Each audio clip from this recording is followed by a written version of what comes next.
Selamat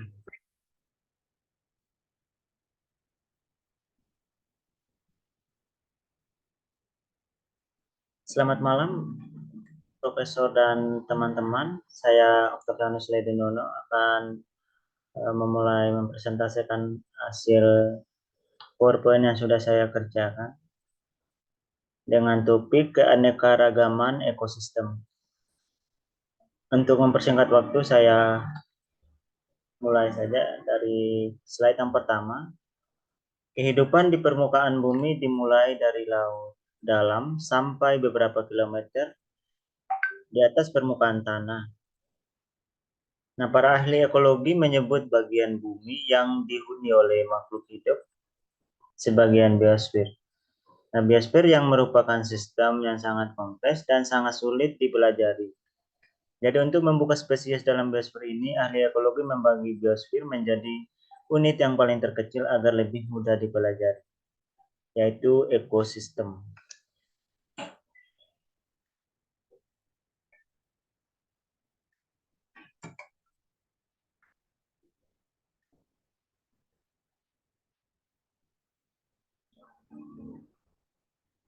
Ekosistem ini merupakan unit interaksi antara organisme dan lingkungan sekitarnya. Ekosistem ini memiliki batas fisik yang jelas.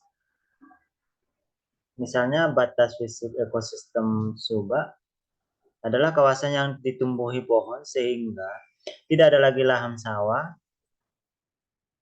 Melalui semua proses tersebut, ekosistem dapat terus berkelanjutan atau lestari dari hari ke hari, tahun ke tahun, bahkan dari abad ke abad. Nah, Subak ini memiliki ciri khas yang merupakan bagian biosfer yang bersifat mandiri. Dengan demikian, Subak merupakan ekosistem.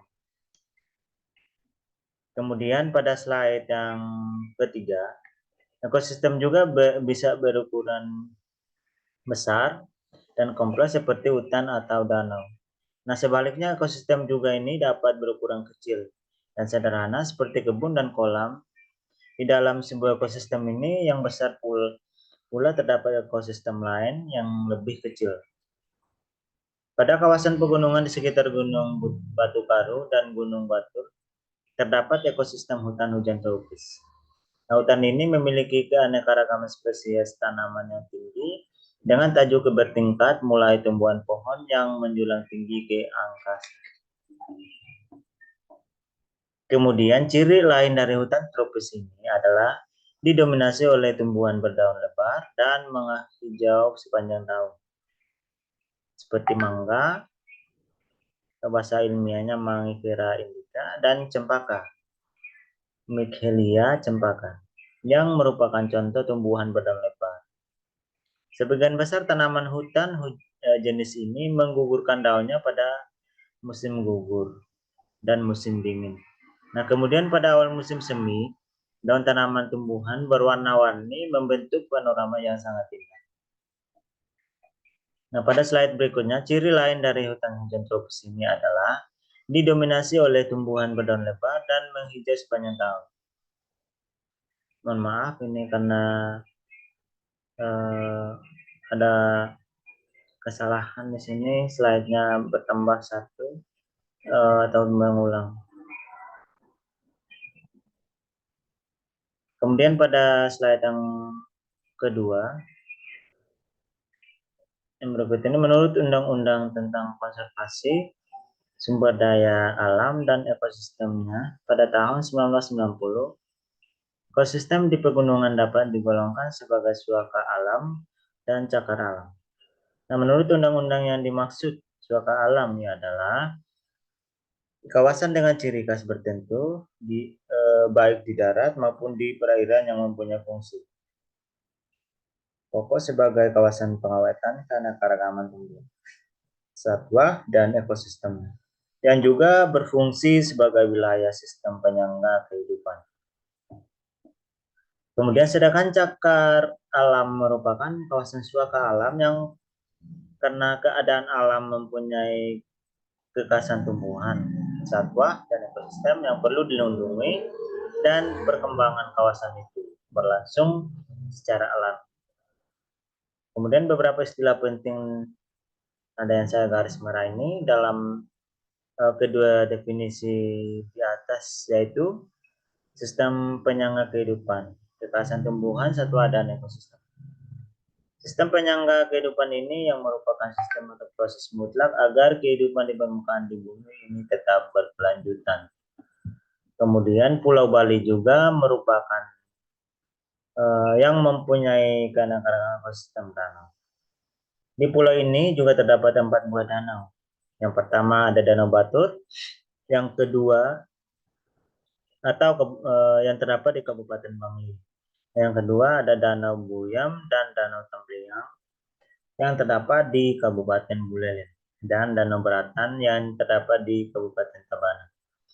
Nah, keempat danau itulah yang merupakan danau kawah yang terbentuk setelah gunung berapi purba mengalami letusan sangat hebat. Jadi sisa gunung ambak ke dalam bumi yang membentuk lembah dan danau yang dikelilingi oleh gunung dan pegunungan di sekitarnya. Kemudian keempat gunung ini juga berfungsi sebagai bak penampung atau reservoir air tawar, terutama air hujan. Air yang meresap melewati dasar danau yang mengalir melalui berbagai mata air dan sungai menuju dataran rendah di sebelah utara maupun selatan Pulau Bali. Nah, kelangsungan persediaan air tawar pada sebagian besar kota dan desa di Bali tergantung pada kelestarian keempat danau tersebut. Jadi nenek moyang orang Bali secara bijaksana ia membangun pura ulun danau pada setiap danau untuk menstanakan Ida Betara Dewi Danus sebagai manifestasi Tuhan yang Maha Esa dalam fungsinya sebagai pemberi kehidupan. Nah, kemudian dengan begitu persembayangan di Pura Ulun Danau yang bertujuan untuk memotivasi agar kita melakukan langkah nyata dalam konservasi sumber daya terutama melalui pelestarian danau dan kawasan tangkapan air di sekitarnya. Nah, kawasan tangkap air ini merupakan wilayah pegunungan, danau, dan das yang dapat menyerap dan menyimpan air hujan untuk kemudian secara teratur dialirkan ke berbagai wilayah yang lebih rendah. Nah, kemudian sesuai dengan konsep hulu taban atau kepala dan kaki. Daerah pegunungan yang memanjang mulai dari ujung barat sampai ujung timur Pulau Bali dipandang sebagai hulu atau kawasan utama. Penduduk yang tinggal di bagian utara Pulau Bali sering menyebut hulu dengan istilah kaja. Nah, tentu saja kaja dalam konteks ini ialah kawasan pegunungan, bukan utara sebagaimana pengertian umum kata kerja kaja jika dipadankan di dalam bahasa Indonesia sesuai dengan konsep catur lokapala atau tempat arah mata angin. Manifestasi Tuhan yang berada pada arah hulu atau kaja adalah Dewa Wisnu atau Ida Betara Wisnu. Persembahyangan yang ditujukan kepada Dewa Wisnu yang akan berfungsi untuk mendorong kita melakukan tindakan nyata dalam pelestarian sumber daya air. Kemudian nenek moyang orang Bali telah memberikan teladan dengan cara mempersepsikan daerah tangkapan air sebagai kawasan sakral dengan membiarkan sebagian besar kawasan tersebut ditutupi dengan hutan alam. Beberapa pohon besar yang telah berusia tua dikeramatkan karena dipandang sebagai persimpangan atau tempat persinggahan Ida Betara atau memanifestasi Tuhan yang diistanakan pada pura yang berlokasi dekat pohon tersebut. Biasanya pada bagian bawah pohon diberi seput selempang atau kain dengan 2 warna berbeda dibangun pelinggih untuk tempat meletakkan banten atau sesajen. Nah, kemudian pada slide yang berikut, pada bagian terdahulu, Subak juga dapat disebut sebagai lanskap budaya karena ia terbentuk dari perpaduan antara alam dan perilaku manusia. Implementasi Trihita Karana dalam Subak telah diakui sebagai nilai-nilai yang luar biasa atau outstanding values yang telah diakui oleh masyarakat internasional. Kemudian ada yang disebut uga. Uga ini adalah alat yang terbuat dari kayu atau bambu untuk menghubungkan dua ekor sapi yang digunakan pada saat membajak atau meratakan tanah sawah. Uga ini juga berarti membiarkan kira-kira 2 kali panjang uga pada kanan dan kiri saluran air untuk ditumbuhi beraneka ragam tanaman termasuk tanaman liar. Nah, keanekaragaman ekosistem lain yang juga dikembangkan oleh leluhur para petani dikenal sebagai pulau isogeografi. Oh, salah. Isobiogeografi.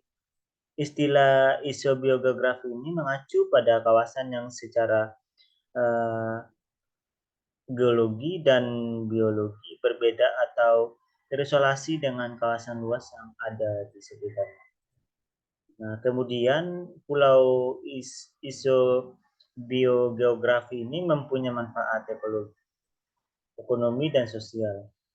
Secara ekologi, pulau isobiogeografi ini berperan dalam melestarikan aneka ragam tanaman yang menjadi habitat hidup satwa peliharaan dan satwa liar, peresapan air hujan, dan pelestarian tanah. Nah, kemudian lokasi demikian juga menjadi tempat yang sering digunakan oleh para petani untuk beristirahat, berdiskusi, dan melakukan berbagai kegiatan sosial lain.